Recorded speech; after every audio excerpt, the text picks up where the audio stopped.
আসসালামু আলাইকুম ওয়া রাহমাতুল্লাহি ওয়া বারাকাতুহু।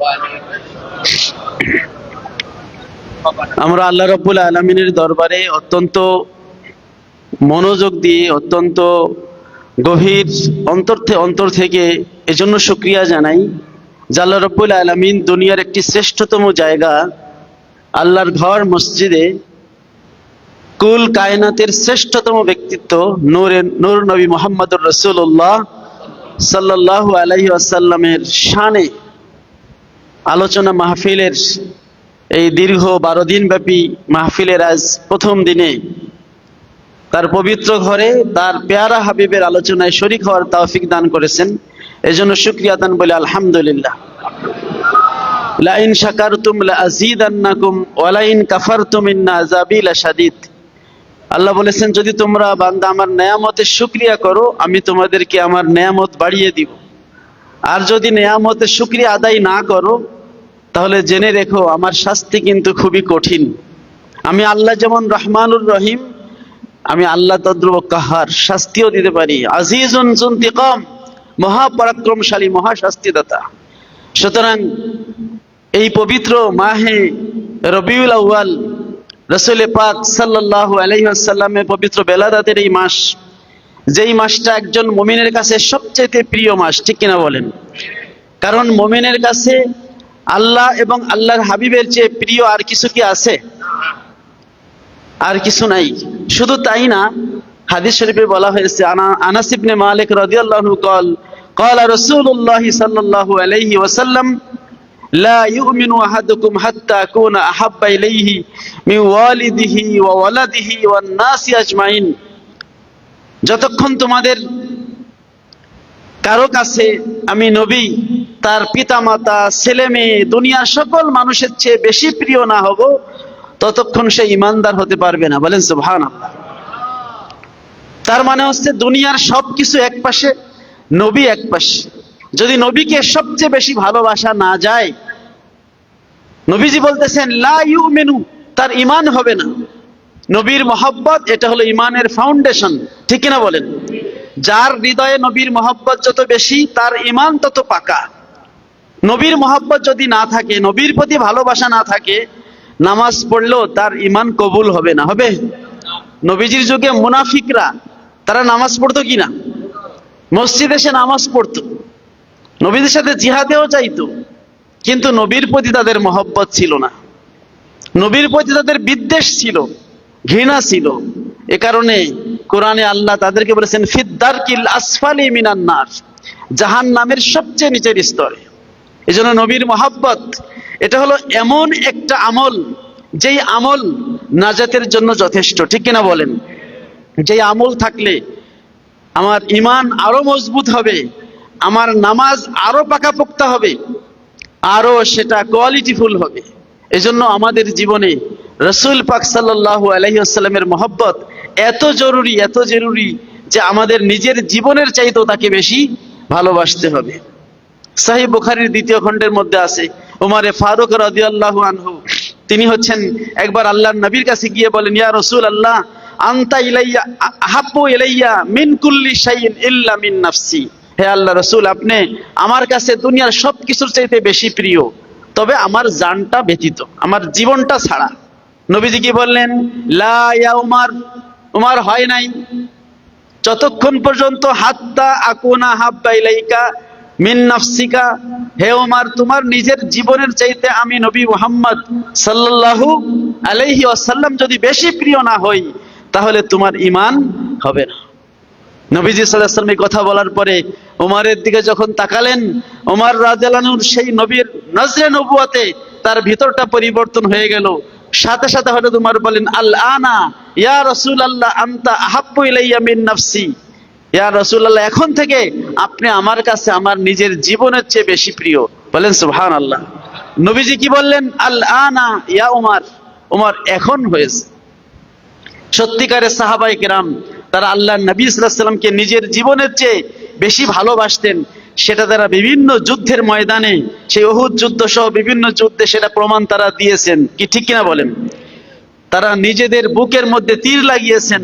হযরত আবু তালহা উহুদ যুদ্ধে রাসূল পাক সাল্লাল্লাহু আলাইহি ওয়াসাল্লামের সামনে ছিলেন, নবীজিকে পিছনে রেখে বলছি, ইয়া রাসূলুল্লাহ নাহরি দুনা নাহরিক, হুজুর আমার বুক আপনার বুকের সামনে, আপনি মাথা উঁচু করবেন না, শত্রু তীর লাগতে পারে। নবীজির গায়ে কাটার আঁচড় লাগতে দেয় নাই। দূর থেকে আব্দুল্লাহ ইবনে কামিয়ার পাথরে নবীজির সেই হেলমেট মোবারকে লাগে এবং পরবর্তীতে দান মোবারক শহীদ হয়। কিন্তু কোন তীরের আঘাত, কোন তরবারির আঘাত, কোন বল্লমের খোঁচা সাহাবায়ে কেরাম নবীজির চারপাশে ঘিরে রেখেছিলেন, লাগতে দেন নাই। নিজেদের জীবন যাবে কিন্তু নবীর গায়ে একটা কাটার আঁচড় লাগুক তারা সহ্য করতে পারতেন না। সেটা ছিল তাদের মধ্যে ছিল সত্যিকারের মহব্বত।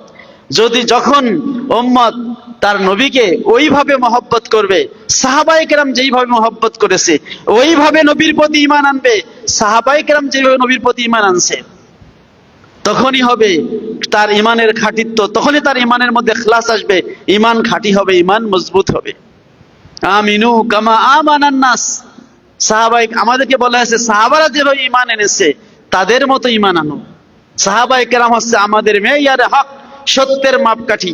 আমি সত্যের পক্ষে আছি কিনা, আমি হকের পক্ষে আছি কিনা, এটা মুখে দাবি করলে হবে না। এটা সাহাবায়ে কেরামকে অনুকরণ করে তারা যেইভাবে নবীর মহব্বত অর্জন করেছেন, যেইভাবে নবীকে মর্যাদা দিয়েছেন, সেটা আমাদেরও সেইভাবেই হাঁটতে হবে, ঠিক কিনা বলেন? প্যারে হাজিরিন, সাহাবায়ে কেরামের সামনে রাসূল পাক সাল্লাল্লাহু আলাইহি ওয়াসাল্লাম উপস্থিত ছিলেন। খোদ রাসূল পাক সাল্লাল্লাহু আলাইহি ওয়াসাল্লাম, তাদের অত কিছু লাগে না। যেই মায়ের সামনে সেই মায়ের ছেলেটা হাজির আছে, ওই মা কোনোদিন ছেলের জামা নিয়ে চুমু খায় দেখছেন? কিন্তু এই ছেলেটা যদি হারায় যায়, অনেক খোঁজাখুঁজি করে ছেলেটারে আর পাওয়া গেল না, মা শুধু কাঁদে আর কাঁদে। হঠাৎ করে আলমারি খুলে দেখে ছেলের জামাটা ঈদের জন্য কিনছিল কিন্তু গায়ে দিতে পারে নাই, ছেলেটা হারায় গেছে। এখন মা কি করে? ওই জামাটা বুকের মধ্যে জড়ায় চুমু খায় কি খায় না? কারণ তার কাছে আছেই শুধু জামাটা। যখন ছেলে ছিল তখন জামা দরকার নাই, কিন্তু এখন তো ছেলে নাই, যতটুকু সম্পর্ক আছে ওইটাই আঁকড়ে ধরে। সাহাবায়ে কেরাম এর সামনে খোদ আল্লাহর রাসূল সাল্লাল্লাহু আলাইহি ওয়াসাল্লাম ছিলেন, তাকে নিয়েই তাদের সব কল্পনা জল্পনা। আমাদের সামনে তো আল্লাহর রাসূল সাল্লাল্লাহু আলাইহি ওয়াসাল্লাম নাই, তার রেখে যাওয়া হাদিস আছে, তার সুন্নাহ আছে, সুতরাং সেইগুলোই আমাদের অবলম্বন। এই মাহে রবিউল আউয়াল, নবী স্মৃতি বিজড়িত মাস, এই পবিত্র সোমবার সপ্তাহের নবীর জন্মদিবস, এগুলোই আমাদের কাছে আছে। এগুলো আমরা আঁকড়ে ধরে একটু মহব্বত আমরা অর্জন করতে চাই। কারণ যারা ঈমানদার তাদের হৃদয়ে নবীর প্রেম থাকে সবচেয়ে বেশি, ঠিক কিনা বলেন? প্যারে হাজিরিন, রবিউল আউয়াল আরবি 12 মাসের একটা গুরুত্বপূর্ণ মাস। মুহররম, সফর, তৃতীয় মাস হচ্ছে রবিউল আউয়াল।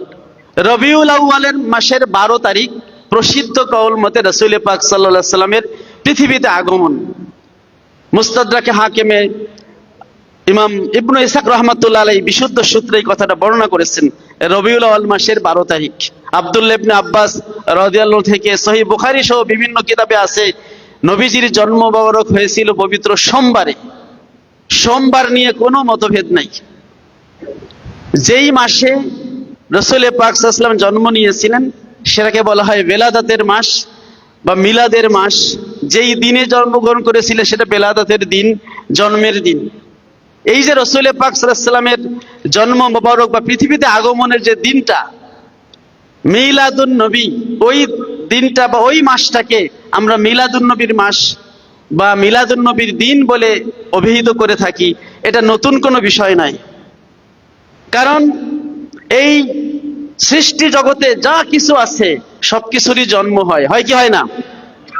শুধু জন্ম হয় না একজনের, লাম ইয়ালিদ ওয়া লাম ইউলাদ, আল্লাহ হচ্ছে এমন সত্তা, কুল হুয়াল্লাহু আহাদ আল্লাহুস সামাদ লাম ইয়ালিদ ওয়া লাম ইউলাদ, বলে দিন আল্লাহ হচ্ছেন এক, তিনি কারো দিকে মুখাপেক্ষী না, সকলে তার দিকে মুখাপেক্ষী, তিনি কাউকে জন্ম দেনও না, তিনি কার থেকে জন্মগ্রহণও করেন না। কিন্তু যত মাখলুকাত আছে, জিন বলেন, ইনসান বলেন, চতুষ্পদ জানোয়ার, সবাই একটা না একটা ওসিলায় তার জন্ম হয়েছে। হয়েছে কি হয় নাই? আমাদের আদি পিতা আদম আলাইহিস সালামকে আল্লাহ মাটি দিয়ে বানিয়েছেন, এরপরে মা হাওয়াকে বানিয়েছেন বুকের হাড্ডি দিয়ে, এরপরে দুইজনের থেকে এই পৃথিবীতে কিয়ামত পর্যন্ত মানুষ আসতেছে, আসবে। এভাবে পৃথিবীতে সবকিছুর এক একটা সিস্টেম আল্লাহ করে দিয়েছেন। তো পৃথিবীতে মানুষ আগমন করে জন্মের মাধ্যমে। কিসের মাধ্যমে? জন্মের মাধ্যমে। ফেরেশতাদের মধ্যে নারী পুরুষ নাই, এই জন্য এদের কোনো জন্ম নাই, ওরা সবাই ডাইরেক্ট আল্লাহর সৃষ্টি। কিন্তু জিনের মধ্যেও জন্ম আছে, কারণ তাদেরও নারী পুরুষ আছে। ইনসান মানুষের মধ্যেও কি আছে? জন্ম আছে। সুতরাং জন্মকে অস্বীকার করার সুযোগ কারো আছে? সুযোগ কারো নাই। কোরআনেও আল্লাহ রাব্বুল আলামিন ওয়ালিদি ওয়া মা ওয়ালাদ তাফসীরে লিখেছে, আর কসম পিতার এবং সন্তানের, যেই পিতা তার সন্তানকে জন্ম দেয়। রাসূল পাক সাল্লাল্লাহু আলাইহি ওয়াসাল্লামের এই পৃথিবীতে আগমন এটা জন্মের মাধ্যমে হয়েছে। নবী বলেছেন, আনা মিন নিকাহিন লা মিন সাফাহিন, আমি বিবাহের মাধ্যমে, আমার পিতামাতার বিবাহ হয়েছে তার মাধ্যমে এসেছি। কোন জাহেলি যুগের কোন খারাপ কিছু, ব্যভিচার, জেনা, এইগুলো আমার বংশে স্পর্শ করে নাই। বলেন সুবহানাল্লাহ। রাসূল পাক সাল্লাল্লাহু আলাইহি ওয়াসাল্লামের পবিত্র জন্ম মোবারক, এইটা আমাদের মাঝে বেশির থেকে বেশি আলোচনা করা উচিত, বেশির থেকে বেশি আলোচনা করা উচিত। এর মাধ্যমে যেমন নবীর মহব্বত বৃদ্ধি পাবে, নবীকে আমরা জানতে পারবো।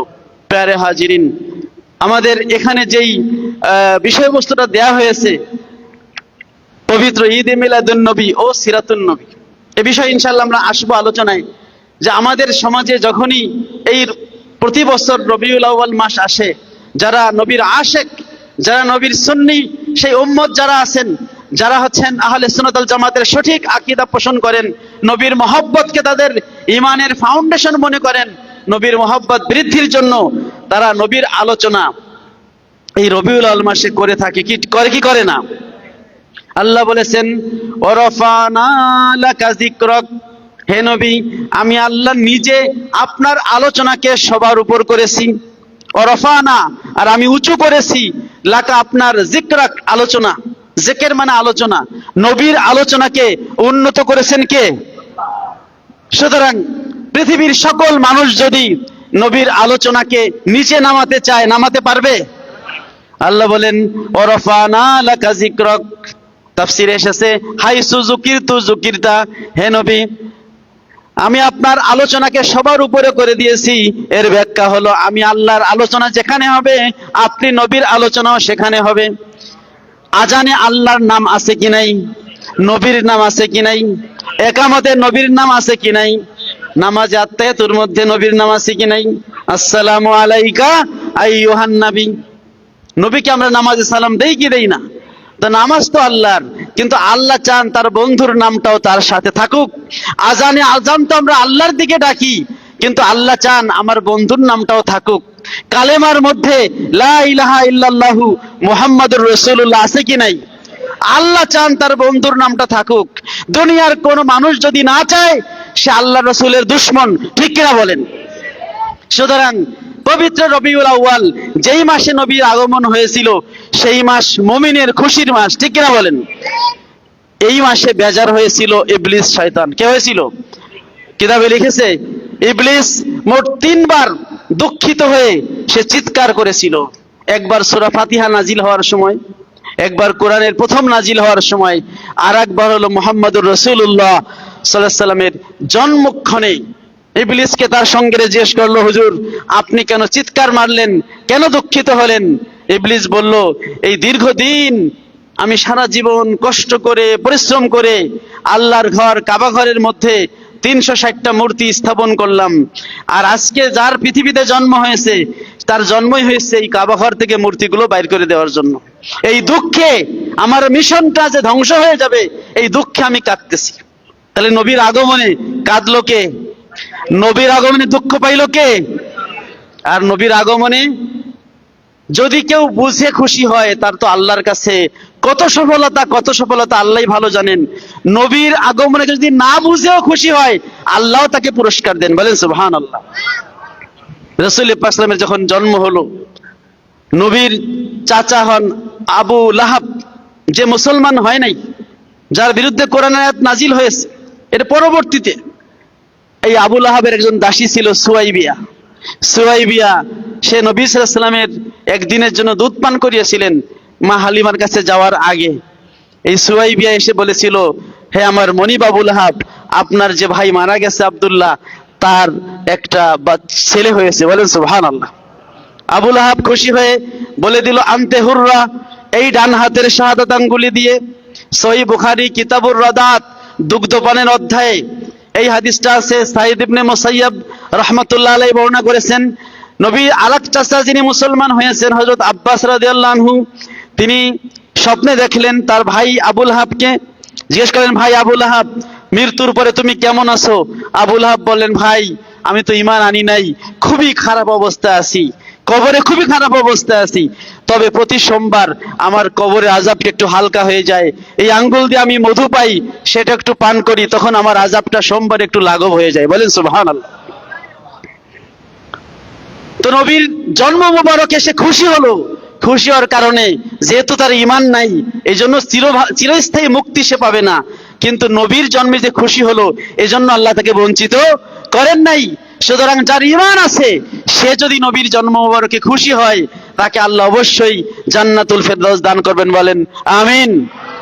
প্যারা হাজিরিন, সুতরাং রাসূল পাক সাল্লাল্লাহু আলাইহি ওয়াসাল্লামের আগমন, তার বেলাদাত, যেটাকে আমরা আরবি ভাষায় মিলাদুন নবী, এই মিলাদ শব্দের অর্থই হলো জন্ম, জন্ম বৃত্তান্ত, জন্মের সময়, জন্মের কাল। আমাদের দেশে কিছু জ্ঞান পাপী আছে যারা অনেক সময় এই ঈদে মিলাদুন নবীর বিরোধিতা করতে গিয়ে এমন হাস্যকর কিছু কথা বলে যেগুলো জ্ঞানী ব্যক্তি বলতে পারে না। অশিক্ষিত বলে বলুক, কারণ সে জানে না। প্রত্যেকটা শব্দে একটা মিনিং থাকে। বলে মিলাদ, মিলাদ মানে তো জন্মের যন্ত্র, বলে নাউজুবিল্লাহ। কোন ডিকশনারিতে লেখা নাই একটা শব্দের কি অর্থ হবে, এটা লেখা থাকবে কোথায়? ডিকশনারিতে।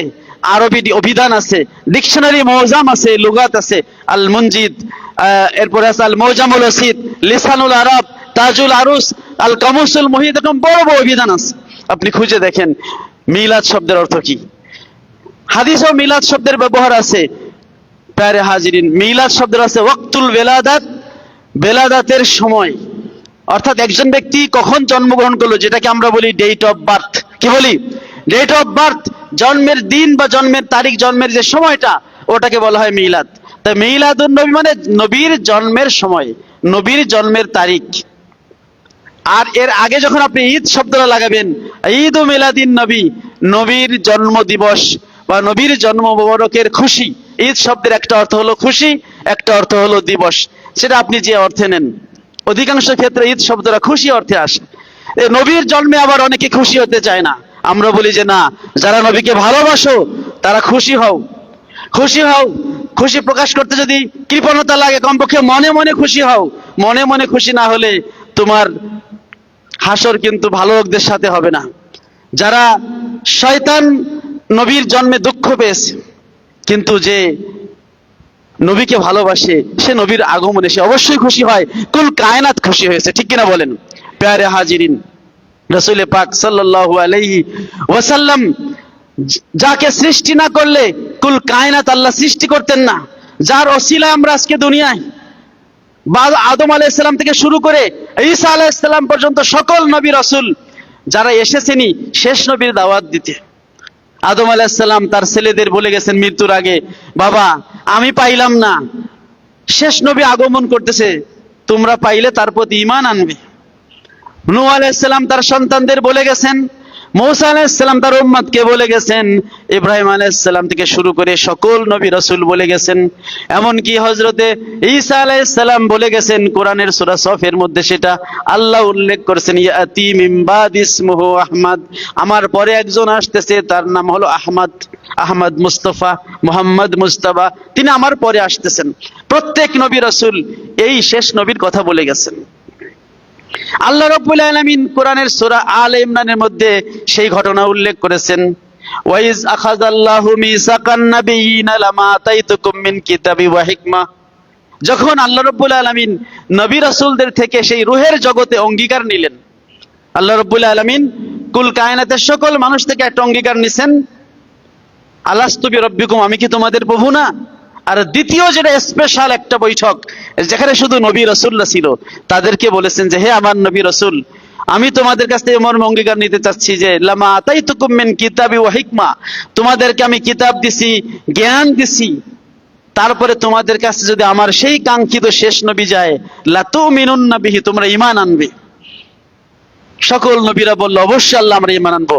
আল্লাহ বলেন আকরারতুম ওয়া আখাযতুম আলা যালিকুম ইসরি, হে নবীরা তোমরা কি ঈমান এনেছো এবং তোমরা কি আমার সেই অঙ্গীকারটা গ্রহণ করেছো? ক্বালু আকরারনা, তারা বলল অবশ্যই আমরা স্বীকার করলাম। আল্লাহ বলেন ফাশহাদু আনা মাআকুম মিনাশ শাহিদিন, তোমরা সাক্ষী থাকো, আমি আল্লাহ সাক্ষী। মানে রুহের জগতে সকল নবী রাসূলকে আল্লাহ ডেকে তাদের রুহুর কাছ থেকে অঙ্গীকার নিয়েছেন, শেষ জামানায় আমার নবী আসলে তোমরা ঈমান আনবে। তাহলে নবীর আলোচনা কি জগতে শুরু হয়েছে নাকি আগেই শুরু হয়ে গেছে? আগেই শুরু হয়ে গেছে। সহিহ হাদিস খুলে দেখেন, আবু দাউদ শরীফ সহ বিভিন্ন হাদিসের কিতাবে, মুসনাদ আহমদের শরহ সুন্নাহ এসেছে, মিশকাতুল মাসাবিতে হাদিসটা এসেছে। নবীজি বলেছেন কুনতু নাবিয়ান ওয়া আদামু লামুনজালিতুন ফি তিনাতিহি, আদম যখন মাটি এবং পানির মধ্যে ছিল, তাকে যখন আল্লাহ সৃষ্টি করেন নাই, তখনও আমি আল্লাহর কাছে খাতামুন নাবিয়িন ছিলাম। বলেন সুবহানাল্লাহ। নবী বলেছেন আনা আউয়ালু ওয়া আখিরু, আমি হলাম শুরু, আমি হলাম শেষ। আমি দুনিয়াতে এসেছি শেষে, কিন্তু সৃষ্টি করেছেন আল্লাহ আমাকে সবার আগে। প্যারে হাজিরিন, সেই মুহাম্মদুর রাসূলুল্লাহ সাল্লাল্লাহু আলাইহি সাল্লাম সেই রূহের জগতেই আল্লাহ তাআলা যাকে তার আলোচনা নবীদের কাছে জানিয়ে দিয়েছেন, যুগে যুগে আদম আলাইহিস সালাম থেকে শুরু করে সেই শেষ ঈসা আলাইহিস সালাম পর্যন্ত প্রত্যেক নবী রাসূল যেই নবীর অ্যাডভার্টাইজ করে গেছেন, যেই নবী আসতেছেন সেই কথাগুলো বলে গেছেন, সেই কাঙ্ক্ষিত নবী মুহাম্মদুর রাসূলুল্লাহ সাল্লাল্লাহু আলাইহি সাল্লামের আমরা উম্মত হতে পেরেছি কোন দরখাস্ত ছাড়া। যার উম্মত হওয়ার জন্য মুসা আলাইহিস সালাম আল্লাহর কাছে দরখাস্ত দিয়েছেন, আল্লাহ বলেন খুজমা আতাইতুকা ওয়া কুম মিনাশ শাকিরিন, হে মুসা তোমাকে কিতাব দিছি, রিসালাত দিছি, ওটা নিয়ে শুকর করো, তুমি ওটা চাইও না, হবে না। ঈসা আলাইহিস সালামের দরখাস্ত আল্লাহ মঞ্জুর করেছেন। কিয়ামতের আগে শেষ নবীর উম্মত হিসেবে ঈসা আলাইহিস সালাম পৃথিবীতে আগমন করবেন। তো আমরা যে বিনা দরখাস্তে সেই নবীর উম্মত হতে পারলাম, এজন্য আমরা খুশি না বেজার? আমরা শুকরিয়া বলি আলহামদুলিল্লাহ। প্যারে হাজিরিন, সেই নবী হচ্ছেন এমন নবী, যেই নবী নিজের জন্য নয়, তার উম্মতের জন্য পাগল পড়া। কাদের জন্য? উম্মতের জন্য। রাসূল পাক সাল্লাল্লাহু আলাইহি সাল্লাম বলেছেন লিকুল্লি নাবিয়িন দাওয়াতুন মুস্তাজাবা, আল্লাহ তাআলা প্রত্যেক নবীকে একটা কবুল দোয়া দান করেছেন, ওয়াদা যুক্ত, গ্যারান্টি যুক্ত। হে নবী, ওই দোয়াটা করলে আমি আল্লাহ কবুল করব। নবী বলেন আদম আলাইহিস সালাম থেকে শুরু করে সকল নবীরা ওই দোয়া, গ্যারান্টি যুক্ত দোয়াটা খরচ করে ফেলেছে, দুনিয়ায় তার উম্মতকে বদদুয়া দিয়েছে অথবা অন্য কোনো কাজে ব্যয় করে ফেলেছে। কিন্তু আমি নবী মুহাম্মদুর রাসূলুল্লাহ সাল্লাল্লাহু আলাইহি ওয়াসাল্লাম আমার ওই সেই গ্যারান্টি যুক্ত দোয়াটাকে আমি রেখে দিয়েছি, খরচ করি নাই, আখিরাতে উম্মতের জন্য। বলেন সুবহানাল্লাহ।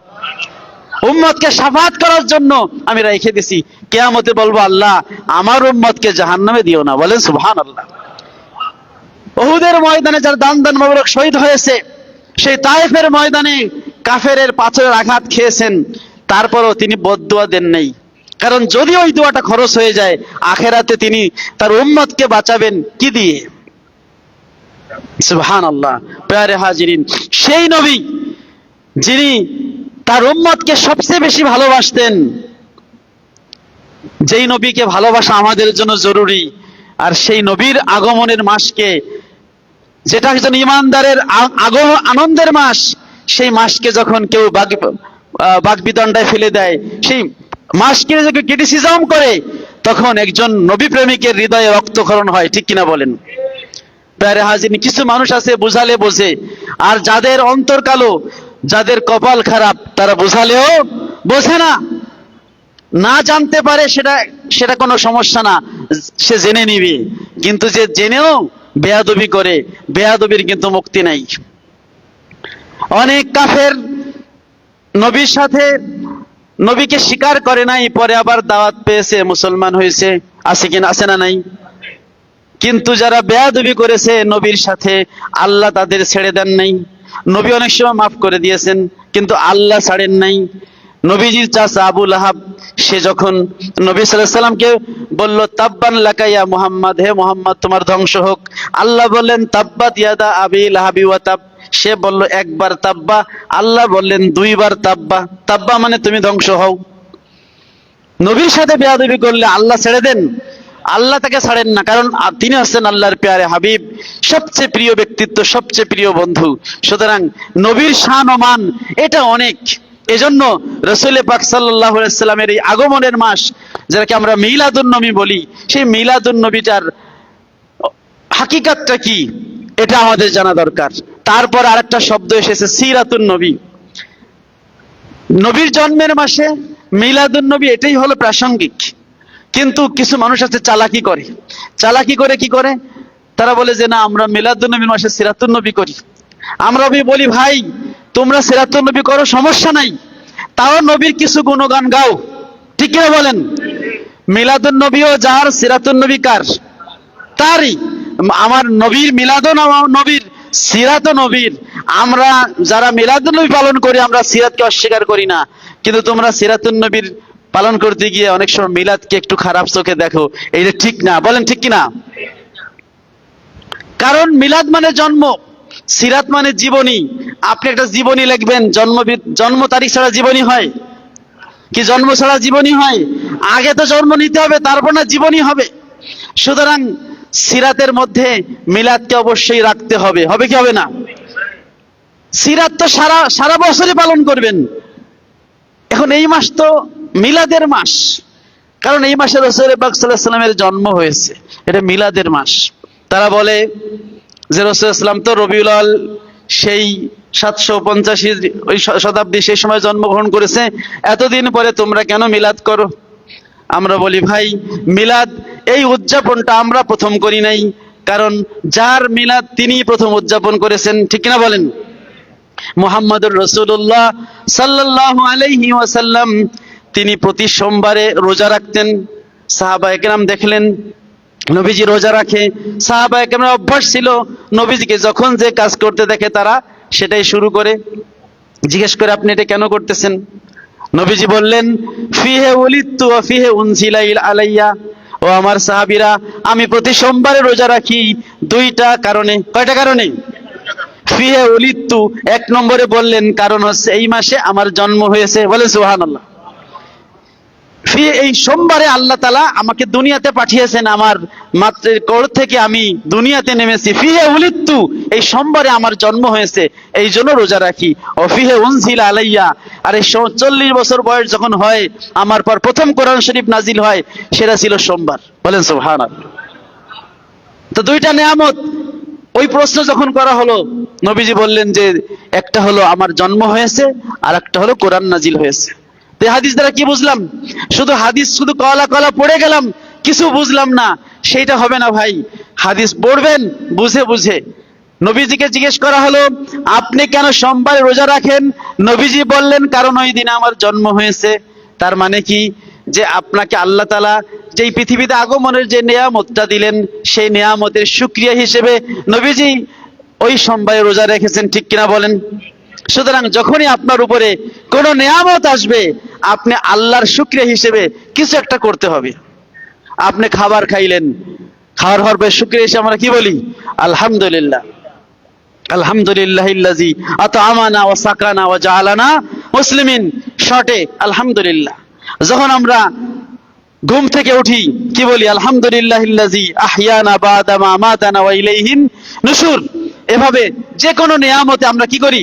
শুকরিয়া আদায় করি। আপনার ছেলে ভালো ফলাফল করেছে, এই যে কয়েকদিন আগে এসএসসি এবং দাখিলের রেজাল্ট হলো, ভালো ফল, কি বলি? আলহামদুলিল্লাহ। কোন নিয়ামতের শুকরিয়া আদায় করে কি বলতে হয়? আলহামদুলিল্লাহ। অথবা কি করতে হয়? আপনি 2 রাকাত নামাজ পড়ে আল্লাহর শুকরিয়া আদায় করতে পারেন। যেমন বদরের যুদ্ধের দিন যখন নবীজির কাছে এসে বলা হলো মাআজ মুআওয়াজ 2 ভাই এরা আবু জাহেলকে হত্যা করেছে, নবীজি বলেন সত্যি নাকি? কারণ ইসলামের সবচেয়ে বড় শত্রু আবু জাহেল ধ্বংস হয়েছে, এটা তোর খুশির সংবাদ। নবীজি বললেন যে দেখো সত্যি সে মারা গেছে কিনা। আব্দুল্লাহ ইবনে মাসউদ রাদিয়াল্লাহু নবীজির খাদেম সাহাবী ছিলেন, সাহিবুল বিসাদা ওয়ান নালাইন, নবীর জুতা মোবারক এবং নবীর বালিশ মোবারক বহন করতেন, মেসক বহন করতেন। এই সাহাবী যখন গেলেন, গিয়ে দেখলেন এখন অল্প অল্প হায়াত আছে, সে কি করলো? মাথাটা কেটে ফেললো। কেটে সেই আবু জাহেল ইসলামের বড় শত্রু, তার মাথাটা ধরে নবীর কাছে দেখালি, ইয়া রাসূলুল্লাহ, ইসলামের শত্রু মারা গেছে, এই প্রমাণ। নবীজি কি করলেন? তখনই এই মক্কা বিজয়, এই বদর যুদ্ধের পরে যখনই শুনলেন, নবীজি 2 রাকাত নামাজ পড়েছিলেন। বলেন সুবহানাল্লাহ। যেদিন মক্কা বিজয় হয়, মক্কা বিজয়ের দিনে এই যে চাষতের সময় সকালবেলা তো বিজয় হয়ে গেছে, এরপর নবীজি গোসল করলেন, এরপরে নবীজি নামাজ পড়েছিলেন 8 রাকাত নামাজ। সালাতুল ফাত বলা হয় বিজয়ের নামাজ, মানে আল্লাহ তাকে বিজয় দান করেছে, একটা নেয়ামত। নবীর শত্রু, বড় শত্রু মারা গেছে আবু জাহেল, নেয়ামত। নবীজি নামাজের মাধ্যমে আল্লাহর শুকরিয়া আদায় করেছেন। মূসা আলাইহিস সালাম যখন বনি ইসরাইল তাকে ধাওয়া করলো, মূসা আলাইহিস সালাম যখন আসলেন লোহিত সাগরের কাছে, বনি ইসরাইল বলে ইন্না মুদরাকুন, আমরা ধরা খেয়ে যাব। আল্লাহ বলেন ফালকি ইদরিব বি আসাকাল বাহার, হে মূসা আপনার হাতের লাঠি দিয়ে সাগরে আঘাত করুন। মূসা আলাইহিস সালাম সাগরে আঘাত করলেন, বিশাল রাস্তা হয়ে গেল 12টি, বনি ইসরাইল পার হয়ে গেল। বনি ইসরাইল ওপারে, ফেরাউন মাঝখানে তার দলবল সহ, লোহিত সাগর আগের মতো সাগর হয়ে গেল, ওরা মারা গেল। মূসা আলাইহিস সালাম, ওই দিন ছিল 10ই মুহররম, মূসা আলাইহিস সালাম বললেন যে আল্লাহ আমাদের মুক্তি দিছে, আমাদের শত্রুদের ধ্বংস করে দিছে, তো আসো আমরা আজকে আল্লাহর শুকরিয়া রোজা রাখি। সেই দিন থেকে এখনো 10ই মুহররমে আমরা রোজা রাখি কি রাখি না? আচ্ছা, মূসা আলাইহিস সালাম ফিরাউনের হাত থেকে প্রতি বছর মুহররমে বাঁচছিল নাকি এক মুহররমে? তো এক মুহররমে মূসা আলাইহিস সালাম মুক্তি পেয়েছেন, কিন্তু প্রতি বছর মুহররমে আমরা রোজা রাখি কি রাখি না? নবী সাল্লাল্লাহু আলাইহি সাল্লাম এক সোমবারে জন্মগ্রহণ করেছিলেন, কিন্তু প্রতি সোমবারে নবীজি রোজা রাখতেন কি রাখতেন না? তাহলে এক সোমবারে জন্মগ্রহণ করে যদি সব সোমবারে রোজা রাখা যায়, এক মুহররমে ফিরাউনের থেকে মুক্তি পেয়ে যদি সব মুহররমে রোজা রাখা যায়, তাহলে এক রবিউল আউয়ালে নবীর জন্ম হলে কিয়ামত পর্যন্ত সকল রবিউল আউয়াল সেই দামি হবে কি হবে না বলেন? সুতরাং পবিত্র বেলায়েতের মাস, যেই মাসে রাসূল পাক সাল্লাল্লাহু আলাইহি ওয়াসাল্লাম এই পৃথিবীতে আগমন করেছেন, সেইটা হচ্ছে আল্লাহ তাআলার কাছে একটা আমাদের জন্য নেয়ামতের মাস। কি বলেন, ঠিক কিনা বলেন? কারণ নবী হচ্ছেন নেয়ামাতুল কুবরা আলাল আলাম, এই জগতের মধ্যে সবচেয়ে বড় নেয়ামত হলো মুহাম্মাদুর রাসূলুল্লাহ। আল্লাহ রাব্বুল আলামিন কোরআনের মধ্যে নবীকে নেয়ামত শব্দ দিয়ে উল্লেখ করেছেন, ফাসবাহতুম বিনিয়ামাতিহি ইখওয়ানা। আল্লাহ আনসারদের বলছে, হে আনসাররা, এদেরকে বলা হতো আউস এবং খাজরাজ। নবীজি মদিনায় আসার আগে এদের মধ্যে 100 বছরের যুদ্ধ চলতেছিল। আউস এবং খাজরাজ এই 2 গোত্র, কেউ কাউকে দেখতে পারতো না। ওদের একজন মারলে ওরা 2 জন মারতো, ওরা 2 জন মারলে ওরা 5 জন মারতো। এভাবে বাপ দাদা 14 গোষ্ঠী প্রায় 100 বর্ষ যাবৎ যুদ্ধ চলে আসতেছিল। নবীজি মদিনায় আসলেন, 2 দলকে একত্র করে ভাই ভাই বানায় দিলেন। বলেন সুবহানাল্লাহ। এই ঘটনাকে কোরআনে আল্লাহ বলছেন ফাসবাহতুম বিনিয়ামাতিহি ইখওয়ানা, হে মদিনার আনসাররা, ফাসবাহতুম তোমরা হয়ে গেলে বিনিয়ামাতিহি আল্লাহর নেয়ামতের কারণে ইখওয়ানা ভাই ভাই। তো কার কারণে ভাই ভাই হলো? নবীর আগমনের কারণেই তো। তাহলে নবীকে এখানে কি বলা হয়েছে? নেয়ামত। তো নবী যদি হয় নেয়ামত, তাহলে নেয়ামতের জন্য আমাদের করণীয় কি? আল্লাহ বলেছেন ওয়া আম্মা বিনিয়ামাতি রাব্বিকা ফাহাদ্দিস, আর আপনার উপর যে নেয়ামত দেয়া হয়েছে সে নেয়ামতের আলোচনা করুন। এখন এরা নবীর কথা আলোচনা করতে চায় না, লজ্জা লাগে। কি লাগে? লজ্জা লাগে, নবীর কথা মুখ দিয়ে বের হয় না। অথচ নবীর আলোচনা করা এটা হলো এমন একটা গুরুত্বপূর্ণ বিষয় যেটা আল্লাহ রাব্বুল আলামিন খুবই পছন্দ করেন। দলিল দিতেছি, মুসনাদে আহমদ, সুনান নাসাই, সুনান তিরমিজি সহ শুআবুল ঈমান, ইমাম বাইহাকির এই কিতাবে হাদিস আছে, হযরত আবু দারদা রাদিয়াল্লাহু থেকে তিনি বর্ণনা করেছেন, হযরত মুআবিয়া রাদিয়াল্লাহু থেকে 2 জনই মসজিদে নববীতে ছিলেন। রাসূল পাক সাল্লাল্লাহু আলাইহি ওয়াসাল্লাম তিনি হচ্ছেন হুজরা মুবারকে ছিলেন, সেখান থেকে তিনি মসজিদে আসলেন। এসে দেখলেন কিছু লোক এভাবে একটা হলকা করা, মানে গোল হয়ে বসে কি যেন বলতেছে। নবীজি বলেন, এই তোমরা এখানে কি করতেছো? লিমা জালাসতুম হা হুনা, কেন তোমরা এখানে বসেছো? ওই সাহাবায়ে কেরাম বললেন, জালাসনা নাযকুরুল্লাহ ওয়া নাহমাদুহু আলা মা হাদানা লিল ইসলাম ওয়া মান্না বিকা আলাইনা ইয়া রাসূলুল্লাহ সাল্লাল্লাহু আলাইহি ওয়াসাল্লাম। ইয়া রাসূলুল্লাহ, এখানে আমরা 3টা উদ্দেশ্য নিয়ে বসছি। কয়টা উদ্দেশ্য? জালাসনা নাযকুরুল্লাহ, এখানে বসেছে আল্লাহর জিকির আজকার করার জন্য। 2, ওয়া নাহমাদুহু আলা মা হাদানা লিল ইসলাম, আল্লাহ যে আমাদের মুসলমান বানাইছেন এজন্য আল্লাহর প্রশংসা করতেছি। তিন, মান্না বিকা আলাইনা ইয়া রাসূলুল্লাহ, হে আল্লাহর রাসূল, আপনার মাধ্যমে আল্লাহ তাআলা আমাদের উপর নেয়ামত নাজিল করেছেন। অন্য আয়াতে আল্লাহ বলেছেন, লাকাদ মান্নাল্লাহু আলাল মুমিনিনা ইয বাআসা ফীহিম রাসূলা, আল্লাহ মুমিনদের উপরে রহমত করেছেন, দয়া করেছেন, মিন্নাত করেছেন, নেয়ামত নাজিল করেছেন, কারণ তিনি মুমিনদের পক্ষ থেকে তাদের কাছে একজন রাসূল পাঠিয়েছেন। রাসূল হলো আমাদের জন্য আল্লাহর পক্ষ থেকে মিন্নাত, নেয়ামত, রহমত। আল্লাহ বলেছেন, ওমা আরসালনাকা ইল্লা রাহমাতাল লিল আলামিন, তিনি আছেন আমাদের জন্য রহমত, কুল কায়নাতের জন্য রহমত। তো সাহাবায়ে কেরাম বললেন, তিনটা কথা আমরা বলতেছি, আমরা জিকির করেছি, আর আমাদের যে আল্লাহ মুসলমান বলে সেই জন্য আল্লাহর প্রশংসা করছি। আর তিন, মান্না বিকা আলাইনা, মান্না বিকা, মান্না মানে তিনি নেয়ামত দিয়েছেন, বিকা মানে আপনার কারণে, কাপ মানে ইউ, আপনার কারণে, আলাইনা আমাদের উপরে। তার মানে কি, নবীকে নিয়েও তারা কি করতেছিল, আলোচনা করতেছিল। তিনটা আলোচনা, আল্লাহর জিকির, আল্লাহর প্রশংসা, তিন নম্বর থার্ড যে আলোচনাটা ছিল সেটা হলো মান্না বিকা আলাইনা, আপনার দ্বারা আমাদের উপরে যে আল্লাহ রহমত করেছেন সেই আপনাকে নিয়ে আমরা আলোচনা করতেছিলাম। নবীজি বলেন, আল্লাহে, আল্লাহর কসম, মা জালাস্তুম ইল্লা লিযালিক, তোমরা কি শুধু এই উদ্দেশ্যেই বসেছো? তারা বলে, ইয়া রাসূলুল্লাহ, আল্লাহর কসম আমরা এই তিনটা উদ্দেশ্য ছাড়া অন্য কোনো উদ্দেশ্যে বসিনি। নবীজি বললেন, শোনো, তোমাদেরকে সন্দেহ করে, তোমরা মিথ্যা বলতেছো এমন সন্দেহ করে আমি কসম করতে বলি নাই, বরং কসম করতে বলেছি এই জন্য যে আমি আমার হুজরা মোবারকে ছিলাম, আমার রুমে ছিলাম, আল্লাহর পক্ষ থেকে ফেরেশতা জিবরাইল আমার কাছে আসছে, এসে বলতেছে, ইয়া রাসূলুল্লাহ, মসজিদে কিছু লোক আছে আল্লাহ তাআলা তাদেরকে নিয়ে গর্ব করতেছেন, বলেন সুবহানাল্লাহ। তা আমি চিন্তা করলাম, ওই লোকগুলো এমন কি কাজ করতেছে যে তাদেরকে নিয়ে আল্লাহ তাআলা ইউবাহি বিকুমুল মালাইকা, ফেরেশতাদের কাছে গর্ব করতেছে, দেখি লোকগুলো কি করতেছে। সেজন্য আমি তোমাদের কাছে জিজ্ঞেস করলাম যে তোমরা কি জন্য মসজিদে বসে আছো, আর তোমরা বললে আল্লাহর জিকির করছো, আল্লাহর প্রশংসা করছো, আর আমি নবীর আলোচনা করছো, বলেন সুবহানাল্লাহ। তাহলে নবীর আলোচনা এটা কোনো বেহুদা আলোচনা না, নবীর আলোচনা হচ্ছে এমন দামি আলোচনা। আশরাফ আলী থানভী রাহিমাহুল বারী তিনি বলেছেন, ওই নবীর আলোচনা হলো যদি নবীর সাথে সম্পৃক্ত যে বিষয়গুলো আছে, এমনকি নবী যেই গাধাটার মধ্যে চড়তেন ওই গাধার পেশাবের আলোচনাও কুল কায়নাতের আলোচনা শ্রেষ্ঠ, বলেন সুবহানাল্লাহ। নবীর সাথে সম্পৃক্ত সব আলোচনা আল্লাহ বলেছে, ওয়ারাফানা লাকা যিকরাক, হে নবী আমি আপনার আলোচনাকে সবার উপরে উঠে দিয়েছি।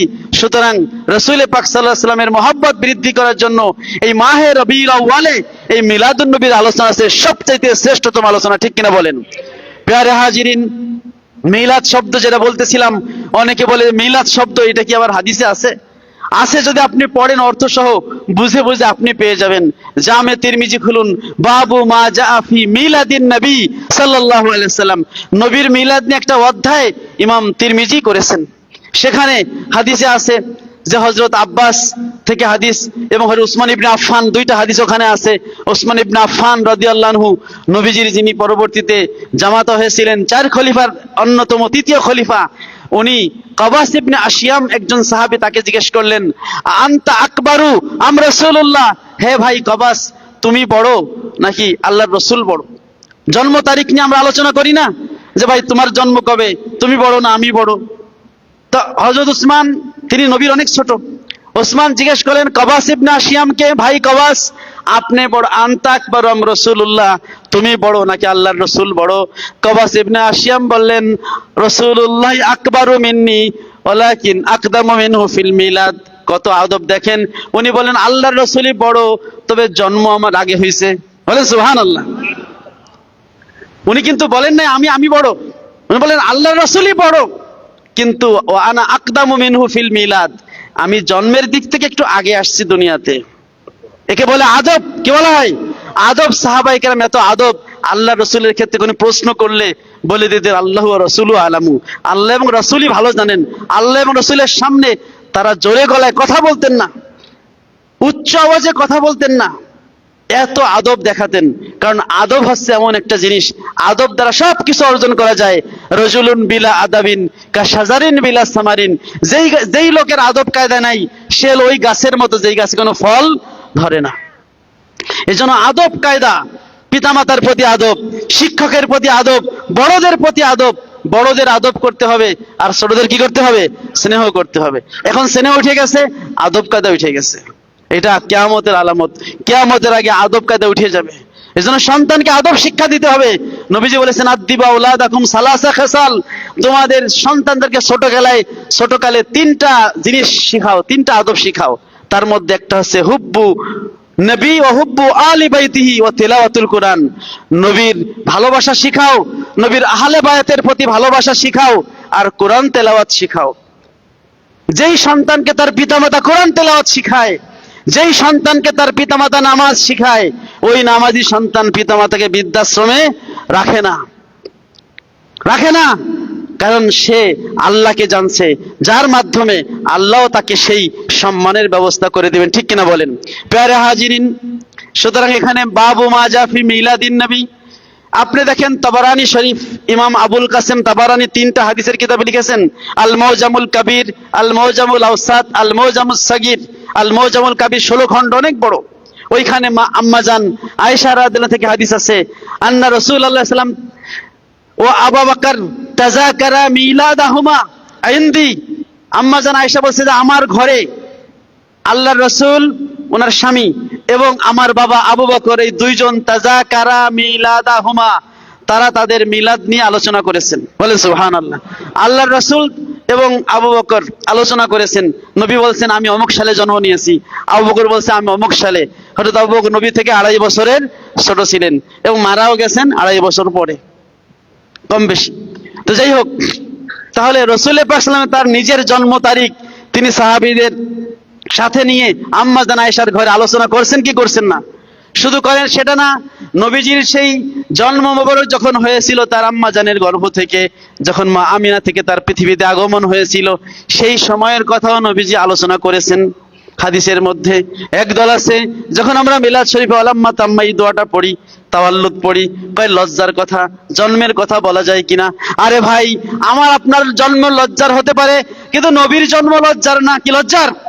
নবীর জন্ম হচ্ছে এমন একটা পবিত্র জন্মক্ষণ, যেইখানে আল্লাহ রাব্বুল আলামিন কুল কায়নাতকে সেই জন্য প্রস্তুত করেছিলেন। রাসূল পাক সাল্লাল্লাহু আলাইহি ওয়াসাল্লামের হাদিস ইরবাদ ইবনে সারিয়া রাদিয়াল্লাহু আনহু বর্ণনা করেছেন। ইমাম শারহুস সুন্নাহ কিতাব ইমাম বাগাবী রাহমাতুল্লাহ হাদিসটা নিয়ে এসেছেন। আন ইরবাদ ইবনে সারিয়া রাদিয়াল্লাহু আনহু قال قال رسول الله صلى الله عليه وسلم سأخبركم بأول أمري دعوة إبراهيم وبشارة عيسى رؤيا أم التي رأت حين ودعتني قد خرج لها نور فأضاء لها منه قصور الشام أو كما قال عليه الصلاة والسلام। হাদিস সহিহ। ইরবাদ ইবনে সারিয়া রাদিয়াল্লাহু আনহু বলেন যে আমরা সাহাবায়ে কেরাম বসেছিলাম মসজিদে নববীর মধ্যে, নবীজি আমাদেরকে বললেন সাউখবিরুকুম বিআউয়ালি আমরি, ও আমার সাহাবীরা, আমার জীবনের প্রথম ইতিহাস আমি তোমাদের শোনাবো। সাউখবিরুকুম, আমি তোমাদেরকে খবর দিব, তোমাদেরকে জানাবো। তোমাদের মানে ওখানে অনেক লোক ছিল, নাইলে আমরা হাদিসটা আজকে পাইলাম কোথায়? যদি সাহাবায়ে কেরাম না শুনে থাকেন, আমাদের কাছে বর্ণনা না করলেন, পাইলাম কোথায়? এরা বলে নবীর নাকি জন্মের আলোচনা নাই। আমি তখন একটা বিশ্ববিদ্যালয়ে পড়তাম, অনেক আগে 2003 সালের সময়। আমার এক ক্লাসমেট ছিল, উনি দারুল উলুম দেওবন্দ থেকে পড়ে আসছে, তার নাম আছে আব্দুর রহমান। তো ওনার সাথে কথাবার্তা হলো, এক পর্যায়ে বললো যে মিলাদ শরীফ এটা আপনারা পড়েন, এটা পাইছেন কোথায়? আমি বললাম যে এটা হাদিসে আছে। কোন হাদিসে আছে? আমি তো কত হাদিস বললাম, মেশকাতুল মাসাবিতেই তো আছে। ওটা তো আমরা খতম দেই। আমি ভাই খতম দেন, মনে হয় ভালো করে অর্থ সহ পড়েন নাই। বললেন তাই লাইব্রেরিতে চলেন, আমি আপনাকে হাদিসটা দেখাবো। সেই হাদিসটা আমি বলতেছি এখন। মেশকাতুল মাসাবি, যেটা আরবি ছাপা, ওটার 513 পৃষ্ঠা আছে। নবীজি বলেন সাউখবিরুকুম বিআউয়ালি আমরি, আমার জীবনের প্রথম ইতিহাস তোমাদের শোনাবো। মুস্তাদরাকে হাকিমের মধ্যে হাদিসটা আছে, এরপরে মুসনাদ আহমদে আছে, মেশকাতুল মাসাবিতে আছে, শরহুস সুন্নাহ বাগাবীর কিতাবে আছে। হে নবী, নবী সাল্লাল্লাহু আলাইহি ওয়াসাল্লাম বললেন সাউখবিরুকুম বিআউয়ালি আমরি, আমার জীবনের প্রথম ইতিহাস তোমাদের শোনাবো। দাওয়াত ইব্রাহিম, আমি হলাম আমার বাবা ইব্রাহিম আলাইহিস সালামের দোয়ার ফসল।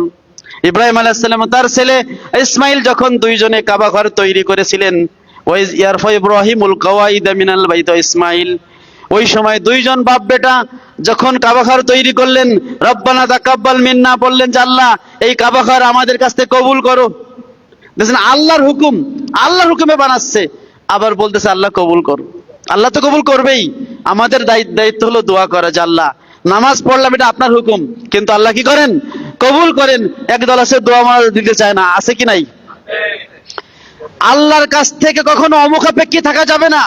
সব সময় আল্লাহর কাছে মুখাপেক্ষিতা দেখাতে হবে, যে আল্লাহ আপনি হচ্ছেন রাজাধিরাজ, আপনি অমুখাপেক্ষী, আমরা সবসময় আপনার প্রতি মুখাপেক্ষী।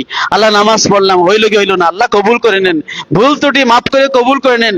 আল্লাহর নবীদার আমাদের শিক্ষা দিয়েছেন, ওনারা কানা কাবা বানাইছেন, আর বানানোর সময় রব্বানা তাকাব্বাল মিন্না দোয়া পড়ছেন। এরপর ইব্রাহিম আলাইহিস সালাম ওনার ছেলে ইসমাইলের জন্য দোয়া করলেন, রব্বানা ওয়াবআস ফীহিম রাসূলা, আল্লাহ আমি নবী ইব্রাহিম, আমার উপর হুকুম হলো কাবা ঘর তৈরি করা, আমার ছেলে তো ছোট নাবালেগ, তার জন্য হুকুম না, কিন্তু সে আমাকে সাহায্য করেছে, এজন্য আমি বাবা হয়ে আমার সন্তানের ঔরসের জন্য দোয়া করে যাই, রব্বানা ওয়াবআস ফীহিম রাসূলা, আল্লাহ যেই রসুলের খবর আদম আলাইহিস সালাম থেকে শুরু করে আমরা দিতেছি, শেষ নবী, আমার এই ছেলের বংশে আপনি সেই শেষ নবীকে পাঠিয়ে দেন, বলেন সুবহানাল্লাহ। এই জন্য ইব্রাহিম আলাইহিস সালামের দুই ছেলে ইসহাক এবং ইসমাইল, যত নবী রাসূল সব ইসহাকের বংশে আসছে, আর ইসমাইলের বংশে এক ফোঁটায় এক ফুল মুহাম্মাদুর রাসূলুল্লাহ সাল্লাল্লাহু আলাইহি ওয়াসাল্লাম একজনই। ইসমাইল আলাইহিস সালাম থেকে সর্বশেষ নবী, আল্লাহ তাকে সর্বশেষটা, সেই চুম্বক যাকে হচ্ছে কুল কায়নাত যার আকাঙ্ক্ষায় ছিল, যার আশায় ছিল, তাকে দিয়েছেন মুহাম্মাদুর রাসূলুল্লাহ। নবীজি বলেন, আমার বাবা ইব্রাহিম আলাইহিস সালাম তিনি যে কাবা ঘর তৈরি করার সময় ইসমাইলের জন্য দোয়া করেছিলেন, আনা দাওয়াতু ইব্রাহিম, আমি হলাম ইব্রাহিম আলাইহিস সালামের ওই দোয়ার ফসল। এরপরে বললেন, ও বেশারাতু ঈসা, আমার ভাই ঈসা আলাইহিস সালামের সুসংবাদ। ঈসা আলাইহিস সালাম ওনাকে যখন ইহুদিরা হত্যা করার জন্য একটা ঘরের মধ্যে আটকাই দিল, আল্লাহ তাআলা জিবরাইলের মাধ্যমে ঈসা আলাইহিস সালামকে উঠাই নিয়ে গেলেন। ওই সময় ওনার 12 জন সঙ্গী হাওয়ারি তারা ঘরের মধ্যে ছিল, তাদেরকে উনি শেষ উপদেশ দিয়ে গেলেন, ইয়াতি মিন বাদ ইসমুহু আহমদ, যেটা কোরআন শরীফে এসেছে, যে হে আমার সাথীরা, অচিরেই আমার পরে একজন আসবে শেষ নবী, যার নাম হবে কি? আহমদ। নবীজি বলেন, ও বেশারাতু ঈসা, আমার ভাই ঈসা আলাইহিস সালাম যে সুসংবাদ দিয়ে গিয়েছিল, আমি হলাম সেই আহমদ। 3 নম্বরে বললেন, ওয়া রুয়া উম্মি, আমি হলাম আমার মায়ের ওই চাক্ষুষ দর্শন, আমার মা দেখেছিল, হিনা ওয়াদাতনি, যখন আমার আম্মা আমাকে খালাস করেছিল, তার গর্ভ থেকে আমাকে খালাস করেছিলেন, কদ খরাজা লাহা নূরুন, আমার আম্মা দেখতে পেলেন তার থেকে আমার সাথে একটা নূর বের হয়েছে, আদা আলাহা মিনু কুসুরুশ শাম, ওই মক্কা ভূমি থেকে সিরিয়ার প্রাসাদগুলো উজ্জ্বল হয়ে গেছে, বলেন সুবহানাল্লাহ। যেই নবীর আগমনে নবীর সেই মা আমিনার গর্ভ থেকে নবীর সাথে সেই নূরটা বের হলো, যে অলৌকিক নূর, যার আলোতে আম্মাজান মা আমিনা তিনি হচ্ছেন মক্কা মুআজ্জামা থেকে সেই সিরিয়ার প্রাসাদগুলো দেখতে পেয়েছিলেন। এইটা কি কোনো স্বাভাবিক ঘটনা ছিল? স্বাভাবিক ছিল না। মদিনায় একজন ইহুদি বাস করত। সুবুলুল হুদা ওয়ার রাশাদ ফি সিরাতি খায়রিল ইবাদ কিতাবের মধ্যে আল্লামা সালেহী শামী উল্লেখ করেছেন, মদিনায় একজন ব্যবসায়ী ইহুদি বাস করত, মক্কায় একজন ইহুদি বাস করত, সে ব্যবসায়িক কারণে মক্কায় বাস করত, অধিকাংশ ইহুদিরা মদিনায় বাস করত। তো ওই ইহুদি রাসূল পাক সাল্লাল্লাহু আলাইহি ওয়াসাল্লামের যেদিন জন্ম হবে ওই দিন সন্ধ্যায় সে দারুন নদওয়া যেখানে বৈঠক করে কাবা ঘরের পাশে মক্কার নেতৃবৃন্দ, সেখানে এসে বলল যে আজকে রাতে কি তোমাদের কারো ঘরে কোনো সন্তান হয়েছে? তারা বলল, আমরা তো তেমন জানি না। বললেন, তাহলে সবাই বাসায় ফিরে যাও এবং সকালে এসে আমাকে সংবাদ বলবা। সবাই সকালে এসে সংবাদ বলল যে এরকম আব্দুল্লাহ নামে একটা লোক, সে তো মারা গেছে, সেই ঘরে একটা ছেলে হয়েছে। বললেন, আমাকে তার কাছে নিয়ে চলো।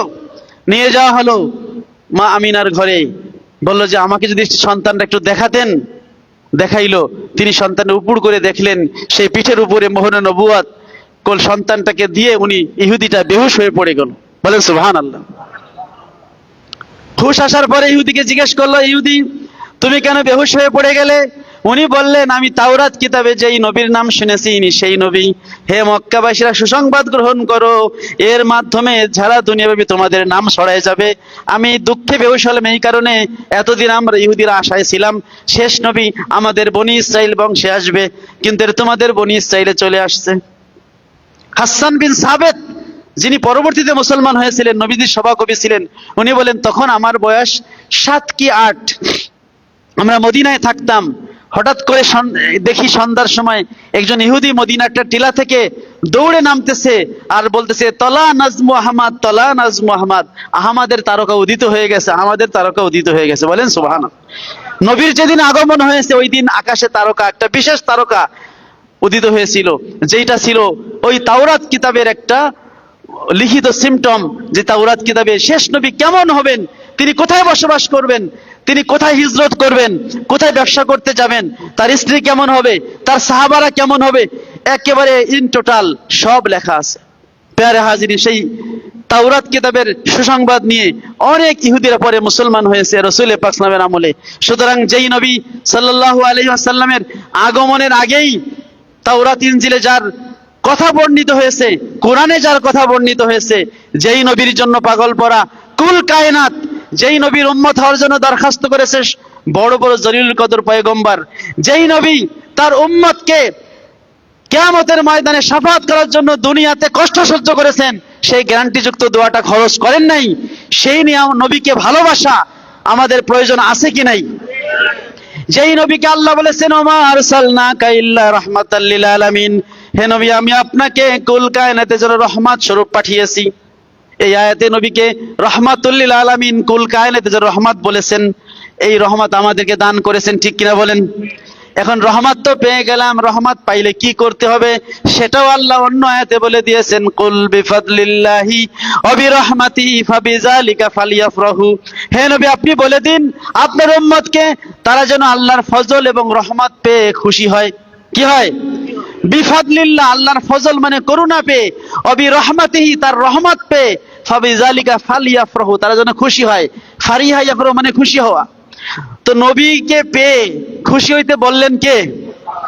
সুতরাং প্রত্যেক মুমিনের জন্য ফরজ হলো নবীর আগমনে তার মনে মনে খুশি হওয়া। বলেন ঠিক কিনা বলেন? আর এই খুশিটা প্রকাশ যারা করতে জানে, নবীজি অন্য হাদিসে বলছেন, ইন্নাল্লাহা ইউহিব্বু আইয়ারা আসারা নিয়ামিহি আলা আবদিহি, আল্লাহ তাআলা যখন কোনো বান্দাকে কোনো নিয়ামত দেন, ওই নিয়ামতের একটা চিহ্ন, একটা আলামত আল্লাহ ওই বান্দার গায়ে দেখতে ভালোবাসেন। এই জন্য শুধু মনে মনে খুশি হলে কি চলবে? মুখেও প্রকাশ করতে হবে, কাজেও পরিণত করতে হবে। মুখে প্রকাশ কি? আমরা নবীর উম্মত, আল্লাহ বিনা দরখাস্তে আমাদের দিয়েছেন, আমরা সেই শেষ নবীর উম্মত, যার ওসিলা আমরা খায়রুল উম্মত হলাম। এই কথাগুলো নবীর প্রশংসা, এটা আমাদের মুখে বলতে হবে, যেটা আল্লাহ বলেছেন, ও আম্মা বিনিয়ামাতি রব্বিকা ফাহাদ্দিস।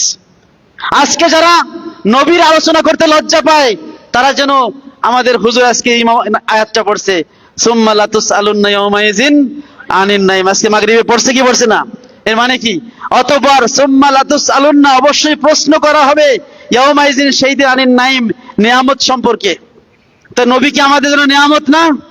এই নিয়ামতের প্রশ্ন করা হবে, নিয়ামত সম্পর্কে তুমি কি করছো, কি আদব দেখাইছো, কি ভালোবাসা দেখাইছো।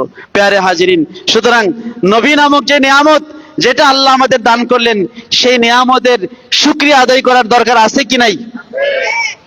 শুকর তিন ভাবে হয়। কয় ভাবে? আফাদাতকুমুন নামা মিন্নি সালাসা ইয়াদি ওয়া লিসানি ওয়াজ জামিরুল মুহাজ্জাবা। আল্লামা জারুল্লাহ জামাখশরী উল্লেখ করেছেন তার তাফসীরে কাশফের মধ্যে, সূরা ফাতিহার তাফসীর খুলে দেখুন, সেখানে আছে যে আল্লাহ তাআলা আমাকে যে নিয়ামত দিয়েছেন, সেই নিয়ামতের শুকরিয়া আমি তিন ভাবে আদায় করে থাকি। কয় ভাবে?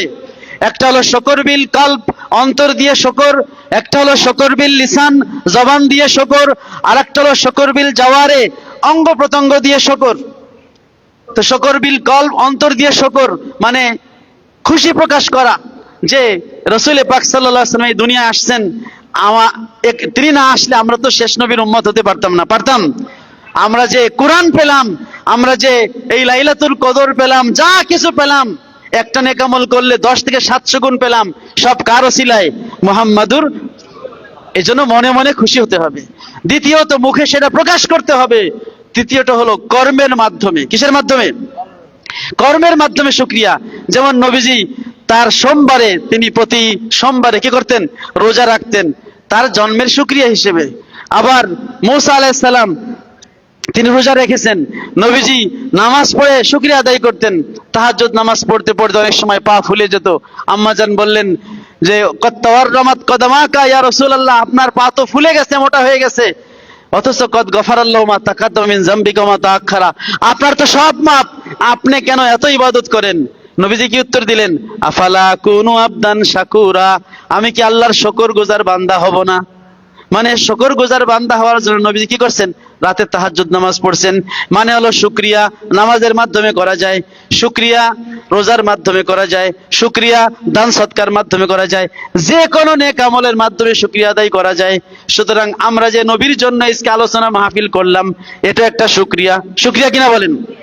যে আমরা নবীর জন্য আমরা এই মজলিস করেছি, আমরা আমাদের সময়টা ব্যয় করতেছি, নবীর আলোচনা শুনতেছি, হাদিস শুনতেছি, কোরআন শুনতেছি, তাফসীর শুনতেছি, আলেমদের সোহবতে বসতেছি, আল্লাহর ঘর যেটা হচ্ছে বাইতুল্লাহ রিয়াদুল জান্নাহ, সেখানে বসতেছি। প্যারে হাজিরিন, সুতরাং মিলাদুন নবী সিরাতুন নবী ঝগড়া নয়, সিরাত যার মিলাদও তার। আমরা নবীর মিলাদে খুশি কি খুশি না বলেন? খুশি। এই খুশিকে আরবিতে বলা হয় ঈদ। ঈদ মানে খুশি, এটা শাব্দিক অর্থে। অনেকে আবার মনে করে তো আপনারা তো ঈদ তো আল্লাহ নবী আমাদের শিখাইছেন ঈদ, ঈদুল ফিতর, ঈদুল আজহা, তাহলে আপনারা ঈদ মিলাদ নবী কি তিনটা ঈদ বানাইলেন? আরে ভাই, ওটাও তো বাৎসরিক ভাবে, ওটা হচ্ছে ইস্তেলাহি, ওটা টার্মিনোলজি, ওটা হচ্ছে পারিভাষিক ঈদ। কিন্তু শাব্দিক ভাবে আপনি যে কোনো খুশির দিনকে আপনি ঈদের দিন বলতে পারেন, এতে কোনো সমস্যা নাই। আপনি ডিকশনারি খুঁজে দেখেন, ঈদ শব্দটা দিবস অর্থে ব্যবহার করে। দিবস মানে নবীর জন্ম দিবস, ঈদুল মিলাদ। এই যে আমরা স্বাধীনতা দিবস বলি না 26শে মার্চ, ওটা যদি আরবি ট্রান্সলেশন করেন তাহলে কি হবে? ঈদুল ইস্তেকলাল, স্বাধীনতা দিবস। কারণ ওই দিবসটা প্রতি বছর ঘুরে আসে। যেই খুশির দিনটা প্রতি বছর ঘুরে আসে ওটাকে ঈদ বলা হয়। হযরতে ঈসা আলাইহিস সালাম ঈদ হবে। খাবার নাজিলের দিনকে কোরআনে ঈদ হিসেবে উল্লেখ করা হয়েছে। এই জন্য এটা কোনো সমস্যা না যে নবীর জন্মদিনকে ঈদ বলা যাবে না। কারণ ইসলামে শুধু ঈদুল ফিতর, ঈদুল আজহাকে ঈদ বলা হয়, এইটা সীমিত না, আরো অনেক ঈদ আছে। এমনকি যে গতকাল গেল জুমার দিন, ওটাকে হাদিসে কি বলা হয়েছে? ঈদের দিন। ইন্না হাযা ইয়াউমুন জাআলাহুল্লাহু ঈদান ফাগতাসিলু, নবীজি বলেছেন যে এই জুমার দিনকে আল্লাহ ঈদের দিন বানিয়েছেন, সুতরাং জুমার নামাজে আসার আগে তোমরা গোসল করে এসো। তো সপ্তাহে জুমার দিন কয়টা? বছরে জুমার দিন কয়টা? 52টা। তো 52 দিনে তো 52 ঈদ হয়ে গেল। তো ঈদ আপনি দুইটা পেলেন কই? উমর ইবনে খাত্তাব রাদিয়াল্লাহু আনহু কে একজন ইহুদি বলল, ইন্না আয়াতাম মিন কিতাবিল্লাহি লাউ নাযালাত আলাইনা মাশারাল ইয়াহুদ লাত্তাখাযনা যালিকাল ইয়াওমা ঈদান। হে ওমর, তোমাদের কোরআনের মধ্যে একটা আয়াত আছে, ওই আয়াতটা যদি আমরা ইহুদিদের উপর নাজিল হতো, আমরা ওই আয়াত নাজিল হওয়ার দিনকে ঈদের দিন বানাইতাম। উমর বলেন, কোন আয়াত? ইহুদি বলল, আল ইয়াউমা আকমালতু লাকুম, ওই আয়াতটা, যে আয়াতের মধ্যে আল্লাহ বলেছেন ইসলামকে আমি কমপ্লিট বানাই দিলাম, পরিপূর্ণ বানাই দিলাম।